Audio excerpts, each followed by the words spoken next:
Are you having a hard time figuring out what to get Dad for Father's Day? Shop now at sportshistorynetwork.com/row1 and save 15% off your order when you check out Row 1 Brand's Vintage Sports Pictorium Gallery. They have America's best sports art. With over 7,200 historic sports prints, you're assured to find something unique for Dad this Father's Day. If he's an NFL buff, check out the 1963 vintage NFL helmet poster. Shop now at sportshistorynetwork.com/row1.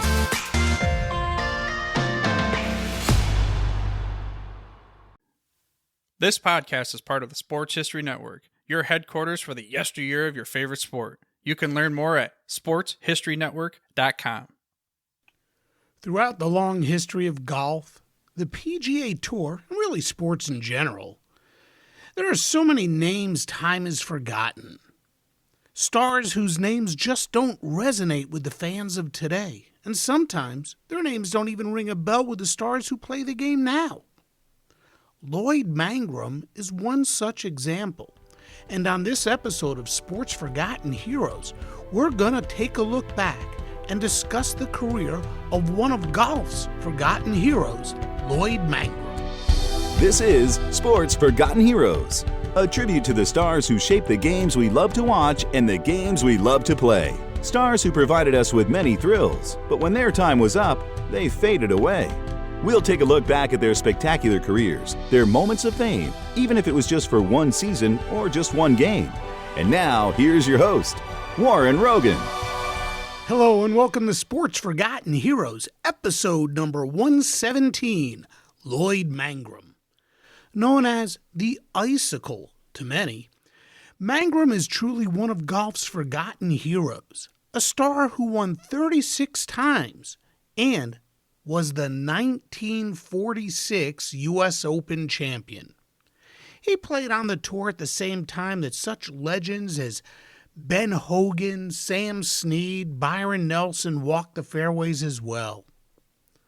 Not very boisterous, Mangrum just went about his business.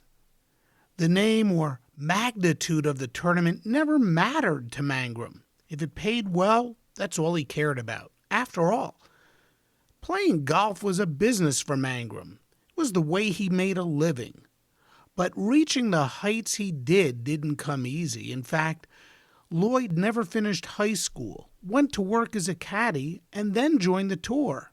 After struggling at first, Mangrum, he started to finally put it all together, and then World War II. Like so many of his fellow pros, Mangrum fought for his country.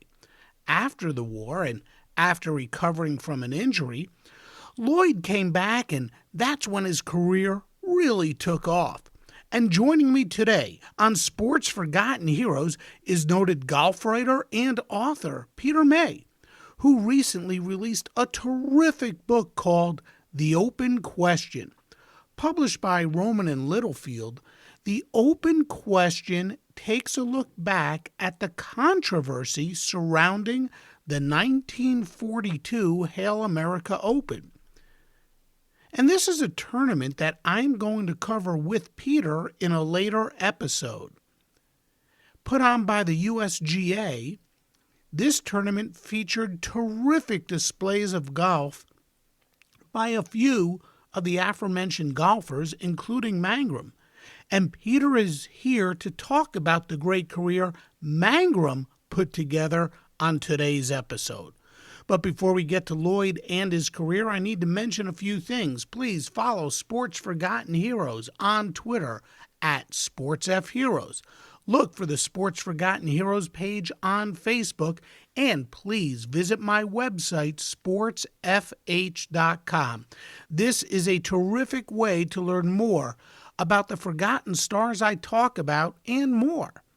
Also, if you have an idea for a podcast or just want to send me a note, please do so at sportsfh.info@gmail.com.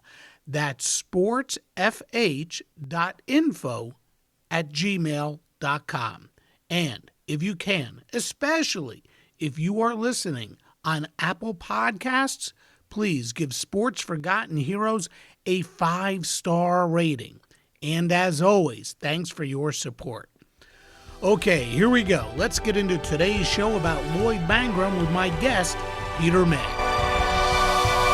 And joining me now, Peter May. Peter, thanks for joining Sports Forgotten Heroes. Glad you're here. Well, I'm glad to be here as well, Warren. Thank you for having me.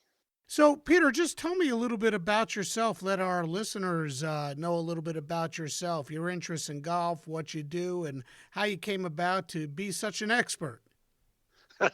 Well, I wish I was, but my life has been spent, basically, my adult life has been spent as a sports writer at the Hartford Courant in Connecticut, at the Boston Globe, and then as a freelancer for the New York Times, basically, and I did ESPN for a little while too.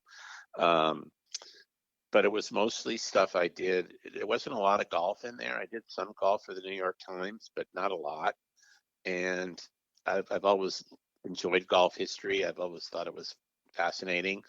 And I stumbled on this particular topic, as I explained in the book. I was reading a tweet from the late great Dan Jenkins, and he talked about this tournament that Hogan shot a 62 in 1942, and that's the real record for low score in a major. And I'm thinking, well, what is he talking about? I have no idea what this is. And one thing led to another, and I eventually started corresponding with Dan before he died. And he's one of the fervent believers that the Hail America should count as a fifth Open for Hogan. And then I started researching it, and bingo, I just really enjoyed going back and looking in that period of time and the war and all that stuff. And it was just a fun project to do. I really enjoyed doing it. Well, your book, The Open Question, Ben Hogan and Golf's Most Enduring Controversy, is certainly a terrific book. I enjoyed it thoroughly. And one of the guys you discuss in there is Lloyd Mangrum. And we're going to do another podcast later on about the Hail America, but today we're going to concentrate on Lloyd. And I think the most appropriate question to ask to start the conversation on Lloyd is, why was he called the Icicle? I'm sorry, I missed that. Why was he what? Called the Icicle. Oh, yeah, Mr. Icicle. Because he had a very, shall we say, chilly demeanor. And if I could just back up a little bit about that in terms of Mangrum, when I set out to write this book, I zeroed in on 4 people. Obviously, Hogan had to be one of them. Mm-hmm. But I also wanted to work into the story what these golfers did during World War II and how that affected them, and how the war affected the tour and all that stuff. And I had read, probably as you have too, a number of articles about Mangrum that said he did this and he did that, and he was, wounded at the Battle of the Bulge and all this stuff. And I said, I gotta get this guy in. And he, in addition to being like a distinguished service veteran, he was, an incredible golfer as well. So that's how I found out about Lloyd Mangrum. I really didn't know a lot about him when I started out on this project. I knew the name, but not much else. Mm-hmm. And he's a fascinating individual in a lot of ways. But he was very gruff. Getting back to your original question, and didn't suffer fools lightly.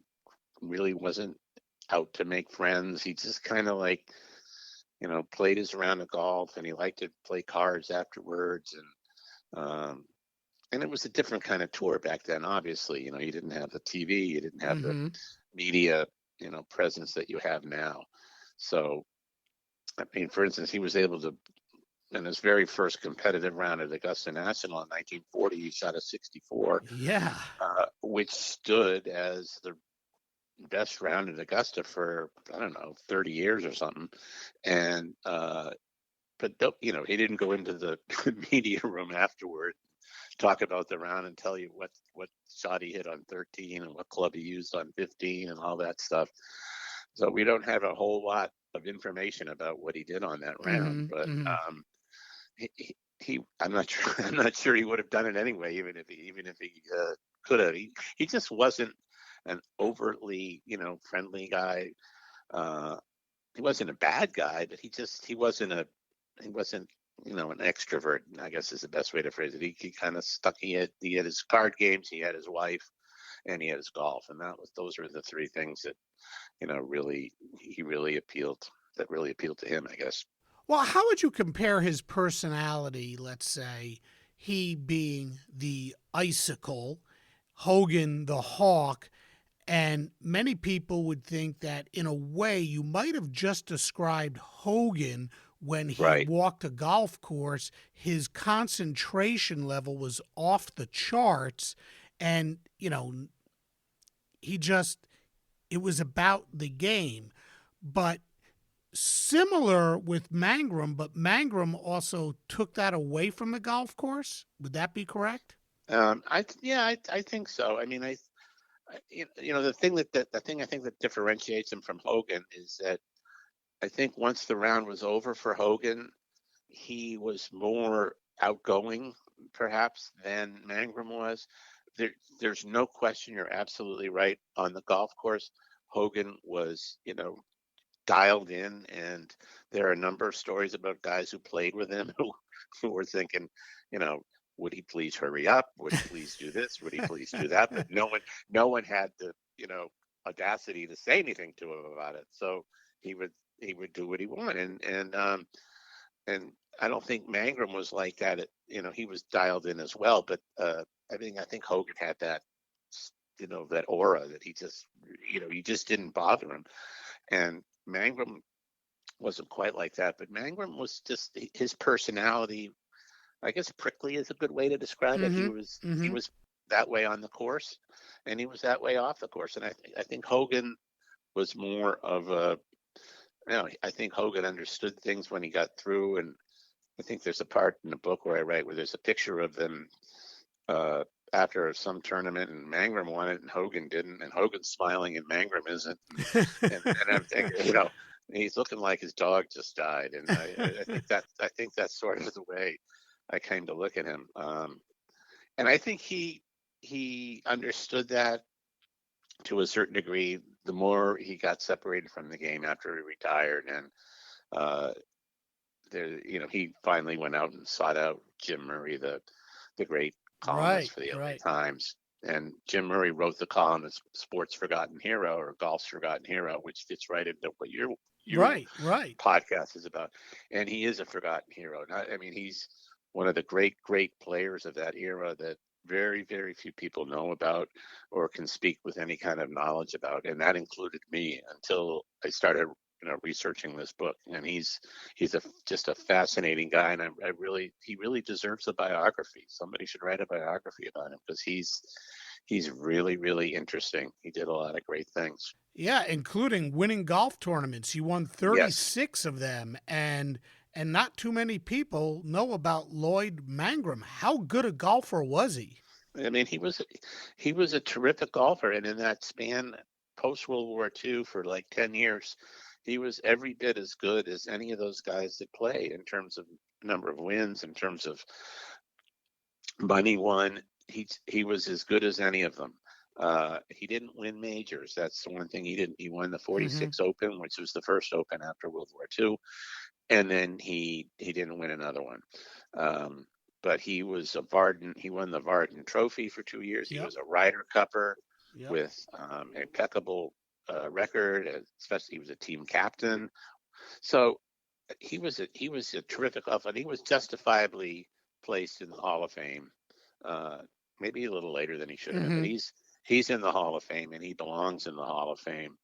And but there's a section that I came across when Byron Nelson was at the Masters. I think it was 1996, and Byron's not playing or anything; he's just there. And he went around and asked the golfers at the time if they'd ever heard of Lloyd Mangrum, and none of them had heard of him. Yeah, that's crazy. And that's, to me, that's surprising. But he wasn't a self-promoter. He didn't seek out, Warren's podcast. He didn't seek out me, to write about him.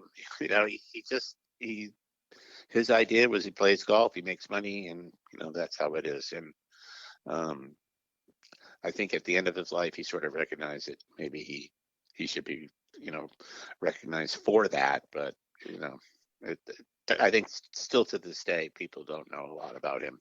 Well, that all fits into his nickname, the Icicle, and as you just said, he played golf for the money, and he was pretty upfront about that. At least you wrote so in your book.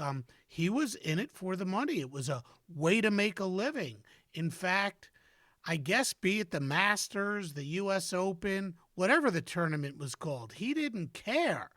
He could have called it the hot dog championship. If it paid well, that's where he'd go. And he also said that's where the rest of the tour players would go as well. Talk about his motivation. Right. That's a great question. I was going to get to that, but you beat me to it. He was very, very, and I think the difference is that he's right. They all did play for the money back then, even though there wasn't much money to play for. But he was the one who was not afraid to say it. He didn't say, well, I don't care. The U.S. Open's important to me because it's the USGA and it's an important win. No, it was another golf tournament, and if it paid well, he was happy to win it. And one of the books that I used as research for the Open question was a book that talked about every player's most important day in golf, or the day.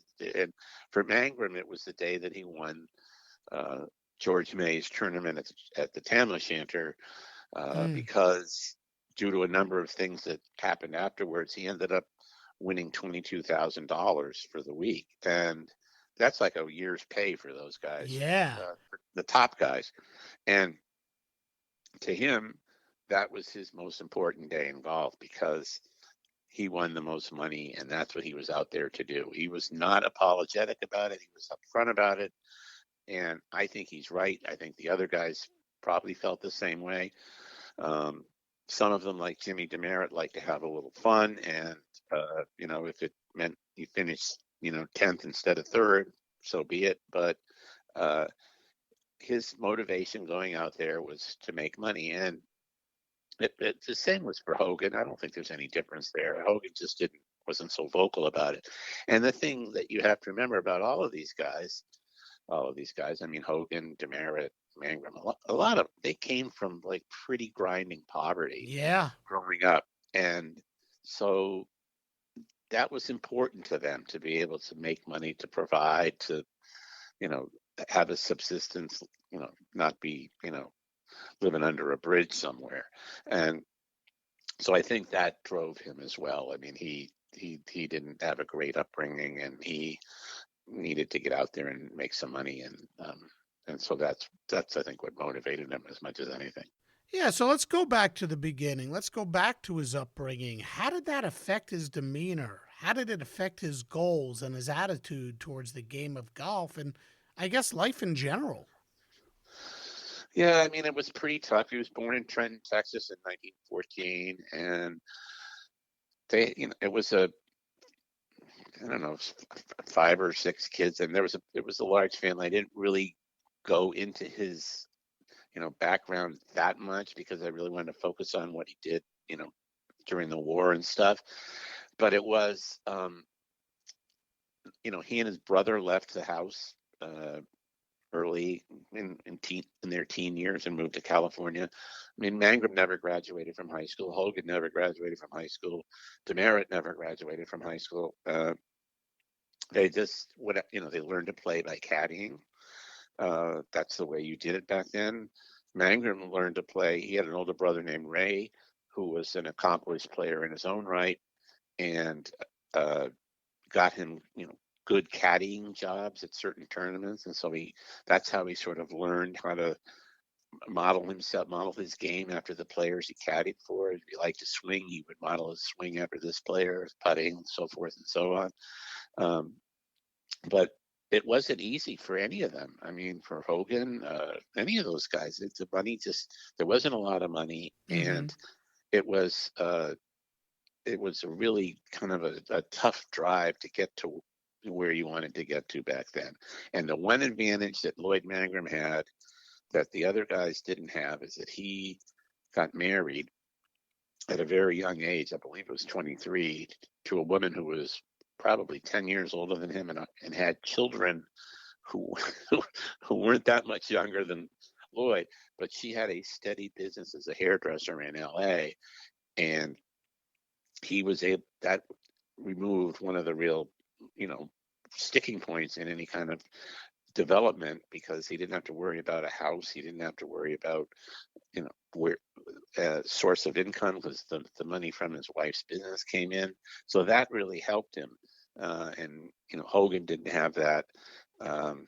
He had to subsist on his own and make it or break it. Mangrum had that nice little backup there, and the wife Alida turned out to be one of the real forces in his life, and followed him around on the tour, and was one of the great pro wives of the time. I mean, kind of like a Barbara Nicholas or a Winnie Palmer was later on. Well, like you said, he didn't finish high school, worked as a caddy, among other jobs. Right. He was, he did he drove cabs, and he did a lot of odd jobs along the way to try to, get to the point. And he was a miserable failure when he started out playing, as Hogan was. And then he got some security with the marriage, and he was able to improve his game and get to the point where he could play. Because I think he was always good enough. He just didn't. Yeah, what made him the first when he first started to try and make it on tour? What made him think that he had the type of game that could succeed as a PGA Tour player? Yeah, that's a good question, because I think they all had it back then, but they needed the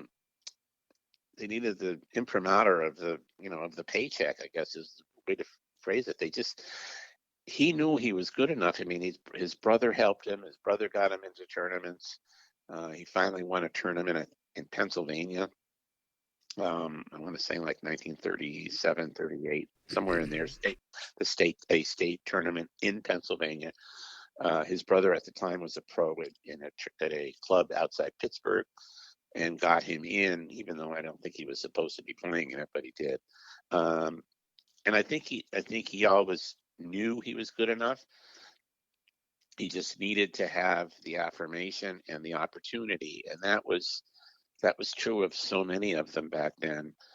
And I mean, we all know the story of Hogan, who was like one tournament away from driving back to Fort Worth. Yeah. Doing whatever it was he would end up doing, we don't know, because he made enough money to go on to the next week. And who knows what would have happened if he hadn't done that. So, but Mangrum was able to, play well enough to get to the point where he could compete on the tour. And back then, there were, it's not like the tour is today, where you're going to get a Luke List winning one week, and a Tom Hoagie winning one week, and a Joaquin Neiman winning one week. The good players, you could pick 5 guys, and they would pretty much win every tournament throughout the year. And somebody might sneak in somewhere, but it was either Hogan or Nelson or Snead or Mangrum, Demerit. You pick those 5 guys, and you go with them for a whole year, and they probably would win, 80% of the tournaments. So it wasn't like there was a diverse field back then either. It was, if you were good enough to get in there, and he could make a name for himself, because there just weren't that many really good golfers back then who were playing on the tour. And the tour was so different back then, too. Yeah. I mean, it's nothing like it is today. In fact, if you didn't finish in the top 10 in many tournaments, you didn't win any money. And many of the golfers who played professionally had to have club jobs as well. So tell us a little bit about how the tour operated back then, and how, I guess, cutthroat it really was. Well, it was cutthroat, and I don't think it was cutthroat among the players, but the way you described it is accurate. I mean, there wasn't a lot of money. Most of the pros had made their money from club jobs, the affiliation with the club, which is why you see Ben Hogan from Hershey, Pennsylvania, for instance. The Hershey Club, had Hogan as its pro. I mean, I don't think Ben Hogan stuck around giving lessons to the members there, I right? couldn't imagine. I don't think so. And they made money from exhibitions and stuff like that. That was their bread and butter. In 1941, Craig Wood won the U.S. Open at Colonial in Fort Worth, and the next day he flew to Oklahoma City to do a Exhibition. a clinic or an exhibition, and that's where those guys made a lot of their money. I mean, first prize was like $1,500, $2,000, which was a fair amount back then, but nothing like today. And like you said, if you finished outside the top 20, you probably didn't get anything. I mean, the Masters didn't pay players outside the top 15 until I think after World War II. So there wasn't you had to be good to make money, and No the money doubt. that you made wasn't that great. Which harkens back to what we were talking about with Mangrum winning that big tournament in Chicago where we made $22,000. That was just a mother load back then. Mm-hmm. Mm-hmm. You mentioned his brother Ray earlier, and like we say, like Jim Murray, the great writer, said, I contend that Lloyd Mangrum is a forgotten hero of the sport. And while I don't contend that Ray had the same type of game that Lloyd had, he still was a really good golfer. In fact, he had 5 PGA Tour wins to his credit. And he had a top 10 finish in the Masters and the U.S. Open and the PGA Championship. What kind of game, if you know, did Ray have, and how did that rub off on Lloyd?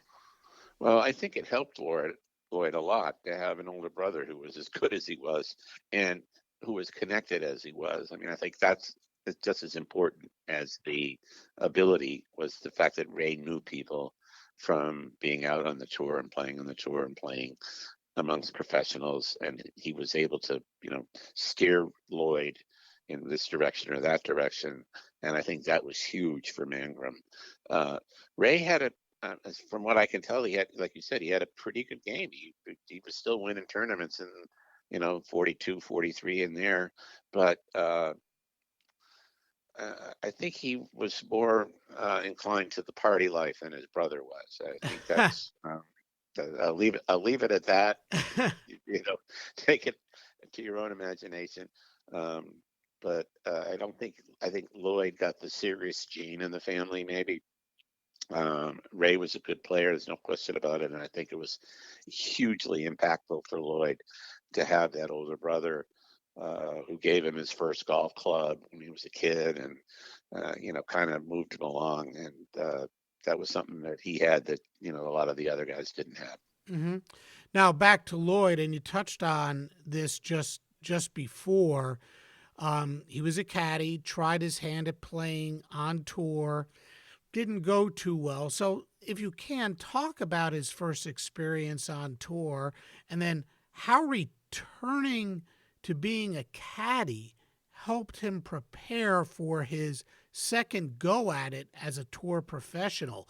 How did his game improve? What did he learn? Was it mental? Was it mechanics? What did you find from your research, and is there anything you can share with us? Yeah, he went, he was like a lot of the pros back then. His first go round was not a real big success, and so he had to work at it, and it involved some caddying because that's he stayed close to the game, and that's how he got back into the game, I guess, or back into the mindset of how you have to succeed as a professional. And then in the late 30s, in 1940, he was back on the tour now. It's 1940. He would be, 25, 26 years old. Right, he banged And around a little in 38 and 39. He won a little yes, here and there. Nothing right. huge to speak of. And then he gets the big break in 1940 and was invited to the Masters. And that round was Right. absolutely extraordinary. So sorry to interrupt. Go on. No, that's okay.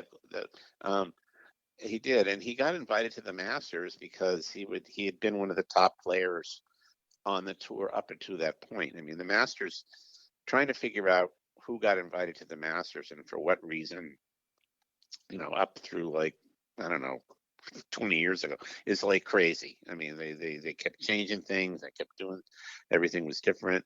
And he got in because he was one of the top players on the tour for the first, 3 months of 1940. And then he shows up in Augusta, and like I said earlier, he shoots in his first competitive round a 64. And he didn't win the tournament. I think he finished second that year. Demerit won it. That was Demerit's first of three. But I remember Demerit's looking at the number on the scorecard thinking, what are we doing out here? I mean, this guy's coming out shooting 64. Right. And it stayed the course record for, I don't know, 30 years or so. And so nobody remembers him. That's the crazy No. thing. This guy goes out and No. shoots a 64 at Augusta, and like you said, Byron Nelson's talking to tour pros, in the mid to late 90s. Lloyd who? Right. I mean, that's why he's a perfect topic for your podcast, because people just do not remember this guy. And he is a forgotten hero of the sport because he was a great player. And I mean, not only did he shoot a 64, Warren, he shot a 64 in his first round there. I mean, what do we know about Augusta after watching it all these years? You have to know the course. Exactly. Right? You got to know where the green does this and does that. Course knowledge at Augusta is like, so important. And he goes out in his first round there and shoots 64. And I don't know how many. There's probably been how many more rounds equal or better to that. I don't think there've been too many there. Not too Maybe many. 3 or 4. Yeah. So that's amazing that he did that. And he could play, and he did. Like, it's too bad he didn't win. He loved the Masters. He kept playing at the Masters, well after he had any reasonable chance of contending. He played into the 60s there. But that was a shot heard around the world, really, for Lloyd Mangrum. That was him telling everybody, "I'm here, and you're going to have to deal with me for the foreseeable future." And that's exactly what happened. Yeah, sure, because in 1940, he won something called the Thomasville Open in Georgia. In 1941, he wins the Atlantic City Open. And in 42, he really established himself with 3 wins. So if you can, again, I know there's not a whole lot out there. He didn't speak a whole lot about his game, but from what you were able to find, what can you tell us about his game? How is it developing at this point of his career? And what were his strengths, if you do know? Was he great off the tee? Was it the short game? What were his strengths? Tell us about his game. From what I was able to determine, his game was really, he was a great putter. And he wasn't very long. He kept his feet really close together in his stance. So he didn't get a lot of distance on his shots. He was pretty accurate. I don't think he got in a lot of trouble off the tee, but he wasn't very long. So he did depend on a good game around the green, and he was a terrific putter. I mean, that's one thing he could do. He had kind of this way he kind of, stabbed at the ball, as they did back then. And he was a great putter. I think that's where he really excelled, and made up for the fact that he wasn't really a long hitter. You touched upon this also in the beginning, and how apropos in a very non-celebratory way. I record out my episodes of Sports Forgotten Heroes pretty far in advance, and as we sit here and talk about this today, the Ukrainian crisis is about as awful as can be. And going back to Mangrum, like many, in 1944, he had to turn his attention towards World War II, and he ended up serving for a few years. There's a lot of speculation about his time in the Army. No one doubts he served. No one doubts he was injured. But where he served and how he got injured, there's a lot of unknowns. Tell us what you can about his time in the Army. Well, I have to say, that was the most revelatory thing I came upon in doing my research for this book. Because, as I mentioned earlier, one of the reasons I chose him as somebody I would focus on was because of the stories that I read about his war service. And the more I delved into it, the more I came away thinking, well, wait a minute, there's a lot of stories here that don't seem to add up. And the people that really broke it open for me, as far as I can tell, were the historians who, for the 90th Infantry Division, which is the division he served in France. And when I first talked to their historian, I said, I want to do this, what do you have on Lloyd Mangrum? I know he won 2 Purple Hearts and 4 Silver Stars, and he was injured at the Battle of the Bulge and blah, blah, blah. And the guy got back to me and he said, well, I don't know if that's true or not. I mean, I don't have any record of that, but I'll be happy to check for you. And we went back and forth and back and forth. And what was able to be retrieved, because a lot of the records were lost in a fire in 1973, but what I was able to determine was that the stories about him being injured at the Battle of the Bulge, I don't believe were true, because I don't believe he was there. He was recuperating at a hospital in England after being injured in a Jeep accident in August. He was not at D-Day, and that makes sense because he was still in the United States in late March of 1944.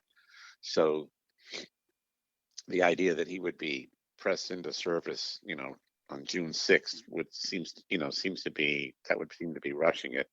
And he was actually placed in what was called a replacement battalion in England. So he was in the first wave that came over, or one of the waves that came over after Normandy, after the Normandy landing. And he landed in Cherbourg at the end of July, from the records that I was able to determine. So he wasn't at D-Day. He wasn't at the Battle of the Bulge. He did get wounded, as far as I could tell. There's no written record of him getting a Purple Heart, although he says he got 2 qualified. He got wounded, so he should get one, right? Okay. I just couldn't find any record of him getting one. But the bottom line is that he served his country with, valor and distinction, regardless of when he went over and when he came back. And I just thought that it was important to try to set the record straight as to where he was, as much as I could, as where he was and what he was doing when he was there. And it's funny because my dad was in World War II and he never talked about it. And those guys, they never talked about it, what they did over there. They just saw too much, and it was just they didn't want to go back there, and it's something you can't blame them. Mm-hmm. So whatever Lloyd Mangrum did over there was honorable, and he went over there as a private. He came home as a corporal, and he served for 2 years overseas, and that he's to be commended for that. I think that there was at the time when we wanted to, make these guys maybe bigger than they were, or give them things that they didn't have. Maybe this was one of those cases, but I just couldn't find any evidence that he was at the Battle of the Bulge. He was in in a hospital in England recuperating from a Jeep accident. Yeah, and like you said, he was overseas. He was in a hospital in England. And a lot of guys who, not taking anything away from them, but a lot of our hero sportsmen served time, but they never went overseas. They were in camps training people, and sometimes it was Right. in name only. Ted Williams obviously flew in battles and all that, and Mangrum was overseas, and who knows what else he might have done. What I want to ask you, though, is do you know how serious any of those injuries he sustained were, and how was he able to stay in golf shape during this time? Right.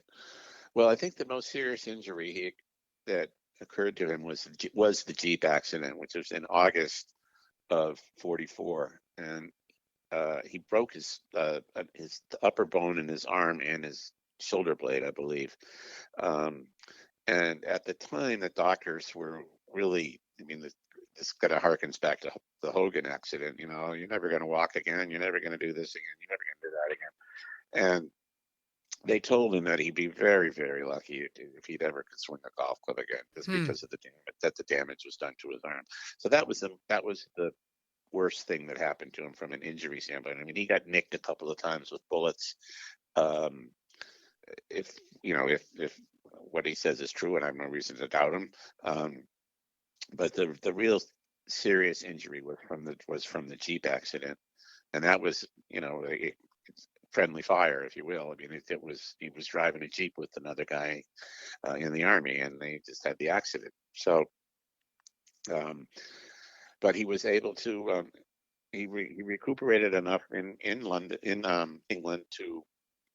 He played golf 3 or 4 times while he was over there, and he said that when the day that he knew he could raise his arm and swing a golf club was one of the happiest days of his life, because he fully intended to go back to the tour and play on the tour, and if he couldn't have done that, I don't know what would have happened to him. But he was able to, he was able to get his golf swing back, and he played in a couple tournaments in Europe before he came back to the tour, and won a couple of them against, not really great competition. And then he bounced back into the tour in '46. And that's one of the most amazing stories, is he wins the U.S. Open that year. And, he comes back and he wins the U.S. Open in 1946. This is crazy. It's the only U.S. Open victory he had. Played at Canterbury, just outside of Cleveland. It was also, if I remember correctly, the first U.S. Open played since the tournament went on hiatus after the 1941 Open because of World War I. And we'll get more into that the next time you're on Sports Forgotten Heroes. But this U.S. Open was spectacular. He was 5 back after the first round. Right. Shot a 2 under 70 in the second round to get himself into contention. 4 under in the third round to move within 1 shot of the leader, Byron Nelson. Then he shoots an even par 72 in the final round to tie Nelson and Vic Gezzi atop the leaderboard. So a playoff ensued. And for those that don't remember, when you had a playoff in the U.S. Open back then, you played 18 holes. It wasn't sudden death, and whoever had the best round after 18 was the winner. But guess what? It didn't settle anything. No. They had to play a second 18-hole playoff. Talk about it. What can you tell us about it? Well, he was not obviously considered to be, among the favorites. It was Nelson, Hogan, the usual suspects back then. The thing that, in writing this is that it was a 3-way playoff, but it could have easily been a 5-way playoff, because Hogan 3-putted from about 20 feet on the 72nd hole, missed a short putt coming, which would have put him in the playoff. And Herman Barron was in contention until the 72nd hole, and he couldn't get in either. So they had a 3-man playoff, and And it ended. They all shot the same. I believe it was 72 the first morning. Yep, 72 And they all went in out the in the first morning. round. Right. They went out in the morning because the USGA figured with 3 guys, we're probably not going to get a winner after 18 holes, so we better have another 18 available in the afternoon if we need it. And guess what? They needed it, and they finished in conditions that today they wouldn't play in. It was raining hard. It was lightning, windy, and dark. Cars were parked alongside greens with their headlights on so they could see. It was a bizarre setting, and Mangrum just in the last 4 or 5 holes just blew past both of them. Well, because he was sort of out of it at that point. It was the 2 of them, Nelson and Mangrum. And Mangrum just kind of took over the tournament in the last 4 or 5 holes under these ridiculous conditions, and made a 7-foot putt, I think, on the second 18 there, the 36th hole, to win the tournament. Yeah, he was 2 down. He was behind. The way I see it, I got a scorecard here in front of me. So after 9 holes, Nelson and Gezi were each at 2 under, and Mangrum was at even. And then after 16, it had all switched. Mangrum was 2 under, and those two were at even, and he outlasted them. Wow. Right. Yeah. And I remember it was Harvey Ward who said that was one of the most courageous things he's ever seen in golf, was Mangrum on that last hole making the putt. He just stepped up to it and, rammed it home as he was wont to do, because he was a good putter. But he just said it was just unbelievable courage that the guy showed. And just think about it, the fact that he had just rejoined the tour, I think in February of that year, so 4 months earlier, and to win it. I mean, and he was really among professional golfers. I mean, there were some that served. Hogan didn't obviously go overseas, neither did Demerit. And very few went overseas and saw combat, and he did. Right. And for him to come back and win the very first U.S. Open after World War II was really amazing. That's something that you could write a movie about right now, on the Hallmark Channel. Sure. Show it every June, right? Well, that Open, the 1946 U.S. Open Championship, had to be the crowning moment of his career. I mean, in 1950, he lost in the U.S. Open to Ben in the playoff at Marion. Lost twice in the semifinals of the PGA when it was a match play event. Like you said earlier, he won the Vardon Trophy twice, which is for the leading scorer on tour. He definitely won his share of tournaments, 36. So how does a guy who wins 36 PGA events get overlooked as much as Lloyd does? And maybe how much do the names Hogan, Nelson, and Snead factor into that? Oh my God! You just answered my question. That's exactly what I was going to say. Look who was in the he was playing against in that time, and I think that's why. He was up against 3 of the icons of 20th century golf, and he held his own against them. I don't think there's any question about that. But for whatever reason, when you think of the great golfers of the 40s, those are the 3 guys that you think of, and maybe early 50s as well. Hogan for sure. Nelson retired. I think Nelson retired after that 46 Open playoff. He just moved to Texas and said, "The hell with it. I'm gonna get my ranch and I'm gonna enjoy my time on the ranch." And he did come back and play periodically, but he effectively retired after that U.S. Open, and not a lot of people knew that was going to happen. But I think that's why he tends to get overlooked. I'm trying to think of a modern day version of him. And I'm thinking like maybe Ernie Els or somebody like that. It's so funny you say that. You know what name comes to mind for me when trying to compare that is Tom Kite. Tom Kite. Okay. Yeah. He won one Open, right? Yeah. Um, yeah. I mean, And he was the all-time leading money winner for a while. yeah, but we all know about Tom Kite, right? Yeah, yeah. Yeah. But that's a product hopefully of, the increased media attention and stuff now. I don't have the answer to it. I wish it struck me as very, very weird that this guy could kind of, escape all the things that he should have had going forward. And that's why he did that column with Jim Murray, because he said, people need to know who I was and what I did. And then he died before the column came out. Yeah, it's So crazy. It's crazy, Peter, it's when just- you think about it. At the time of his death, if what I read is correct, only 12 golfers in the history of golf, and Lloyd had passed away in 1973, I think it was.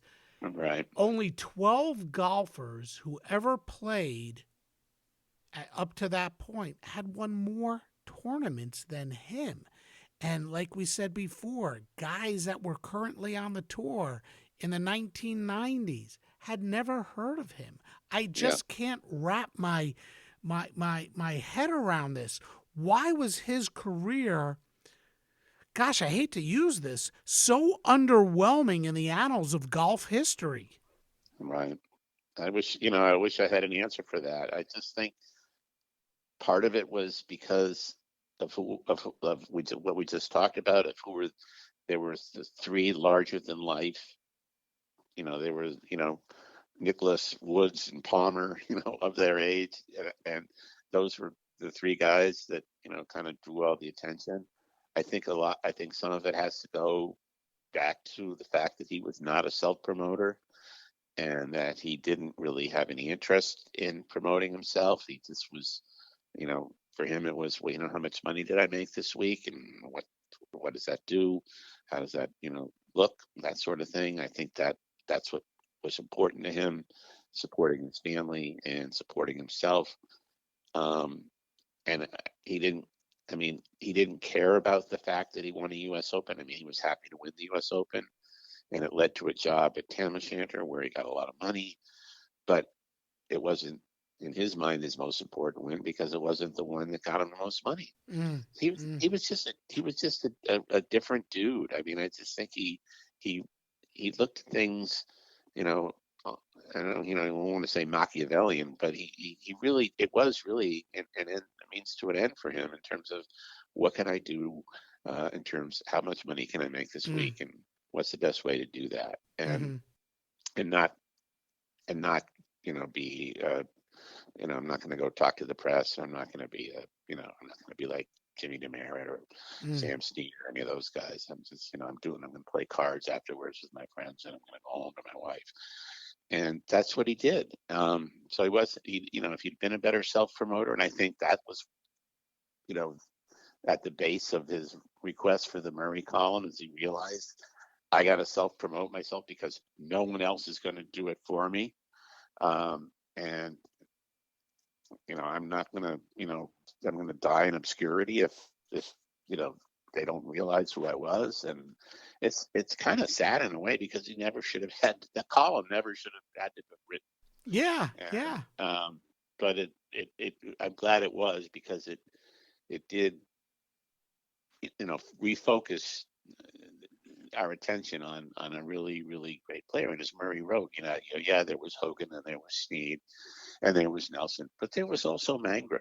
He was, in the late 40s, he was as good as and won as much as any of them. Well, I think he finally got his due in 1998 when he was inducted into the World Golf Hall of Fame. Right. He played in 4 Ryder Cups, and including 53 when he was a playing captain. How would you define, when you look back at his career, how would you define his career?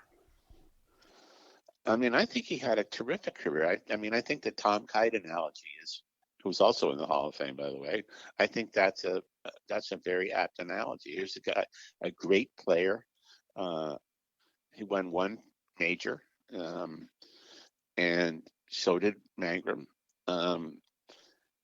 Tom Kite was, I don't remember Tom Kite being all that, outgoing. Maybe he was. I don't know. I mean, I don't. Nobody today, I don't think, has the kind of the acerbic kind of like, get off my lawn mentality that Mangrum had. It just doesn't pay to be that way. And these guys now, they have to be, media training is probably part of the deal with them now. You got to know how to deal with the writers and the broadcasters and the sponsors and all that stuff. These guys, they didn't have to deal with any of that. They just went out and played.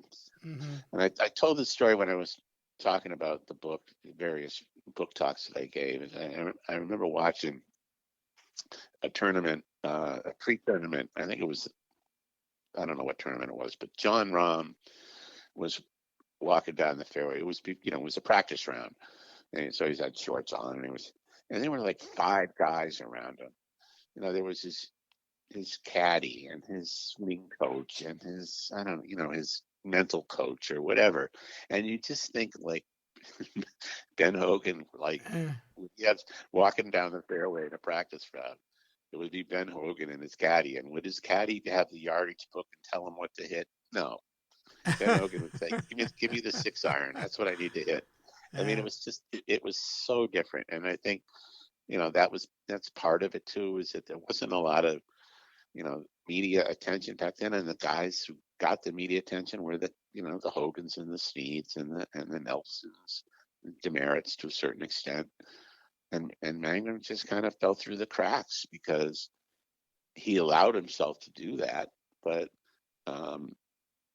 nonetheless, that as writers or as, people who talk about history, like yourself and myself, we need to like make sure that whatever reason that happened, it needs to be, changed, and people need to recognize how good this guy was. And the Hall of Fame, I'm so glad he got into the Hall of Fame. Yeah. He is so deserving of it. And it took a while, 1998, but I'm glad he got in, and he deserves to be in there. 36 wins. That's a lot of wins. Mm-hmm. Well, like you said earlier, and like I've been preaching for the last couple of years, that's why I do my podcast. All right, let's wrap up with this. A sneak peek at an upcoming episode of Sports Forgotten Heroes with you, the 1942 Hail America Open. What was it, and why is it so controversial? Okay. In 25 words or less, right? There you go. So it was a wartime substitute for the U.S. Open. The USGA canceled all its tournaments a month after Pearl Harbor. But they agreed to hold this tournament in Chicago in 1942, the same weekend as the U.S. Open. The USGA was one of 3 sponsors of this tournament. And they called it the Hail America because Hail was not somebody's name. It was Hale as in Hale and Hardy, because they were emphasizing exercise, and getting out and playing golf was good, and that sort of stuff. They wanted people to stay in shape. So that was why it was called the Hail America National Open. And the reason it has some sort of controversy continuing is that because it was run pretty much like a U.S. Open. There was 2 rounds of qualifying, as there are today in the U.S. Open. There was the USGA was on site to administer its rules, and ruled that one player's clubs had improper grooves, and he had to borrow a member's clubs to play in the tournament. And when the winner was awarded the, I guess it's like a medal. The medal, yeah, it's a medal. Yeah, and it looked a lot like the medals that they used to award to the real winners. So Ben Hogan to this day, even though he's been dead for a while, but he would argue that he thought that should have counted as a U.S. Open because of all the reasons I just said. There are a lot of people who think otherwise, including the USGA, which is the only voice that matters because they're not going to change their mind. Mm-hmm. But I thought it was worth investigating it and throwing it out there and saying, look, this is what Hogan has thought it should have counted. And if he thought it should have counted, I think that, bears some weight. Absolutely. And he has a lot of people who believe that it should have counted as well. So that's the controversy that I referred to in the book, is that Hogan won it and he thought it should have counted, and the USGA says no. And I just went over the reasons why the USGA says no and tried to, rebuke them as best I could. Mm-hmm. And I think, you could make a case for it. It's not going to happen. They're never going to, the USGA isn't going to change its mind. And there are a lot of people who are not affiliated with the USGA who think that it's crazy that it was at a U.S. Open. But there are people like Dan Jenkins and Ron Cyrack, great golf writers who think it should have counted. So it's a great, water cooler type thing. And the thing that was most eye-opening to me was that I had never heard of this tournament when I started the book. I stumbled on it. I didn't know that I had no idea that this tournament existed. And a lot of people who I consider to be, pretty golf knowledgeable, friends of mine, I've mentioned this to them, they hadn't heard of it either. So I thought, well, then if I haven't heard of it and they haven't heard of it, then maybe a lot of people don't know about this tournament. And that was one of the reasons why I wanted to do the book. Well, it is a fun book to read, and I'm really looking forward to our conversation about it. And I want to thank you again for joining me today on Sports Forgotten Heroes to talk about Lloyd Mangrum. I really enjoyed it. Thank you so much. Well, thank you for having me, Warren. I was happy to come on and to promote a guy who really, should have been recognized for what he did earlier and, more often. But it is what it is, I guess. He's a great player. No doubt. Hey, thanks again, Peter. Okay, thank you. Sometimes I find it really interesting that there are stars who play in sports today who don't know anything about the stars who played the game from yesteryear. I'm not talking about no-name stars, rather Hall of Fame caliber players, pioneers who paved the way for the people who play the game today. Lloyd Mangrum was one of those pioneers. 36 wins, a U.S. Open, Vardon Trophy winner twice, leading money winner, and a member of the World Golf Hall of Fame. To not be known, well, frankly, it's head-scratching. I'd like to thank my guest today, Peter May, for taking the time to spend with us and to talk about Lloyd Mangrum. And, of course, I'd like to thank the good people at Rowman and Littlefield for sending me a copy of Peter's terrific book, The Open Question. Thanks again to all of you for joining me, and I'll see you next time on Sports Forgotten Heroes. We here at the Sports History Network proudly partner with 26 podcasts, all revolving around the history of sports. But did you know that many of our hosts were sports history authors way before they started their shows? It's true. We've got Joe Ziemba, host of When Football Was Football, Joe Zagurski, host of Pro Football in the 1970s, Mark Morthier, host of Yesterday's Sports, Tommy Phillips, host of Lombardi Memories, and Scott Adamson, co-host of From the 55-Yard Line. All these authors have many books for you to choose from. To check them out, go to our website at sportshistorynetwork.com/sportshistorybooks. Pick up your copy today. Soundtrack provided by Kevin MacLeod of filmmusic.io.